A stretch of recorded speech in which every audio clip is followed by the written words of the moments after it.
Before sheeting commences, ensure that the purlin at the eaves is correctly positioned to give the required overhang of the sheeting of the gutter. The maximum unsupported overhang for FarmTech sheets is 300mm. Place onto the lowest purlin, trimming around any protruding features so the eaves closure pieces butt together with a small overlap on the flat vertical section.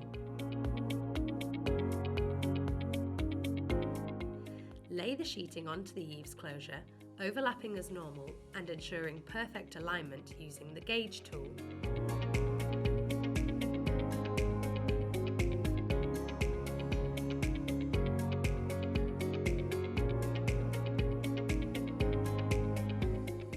Fix as usual by measuring to the centre of the purlin through the second and fifth corrugations from the overlap side of the sheet, penetrating both the sheet and eaves closure piece to secure in position.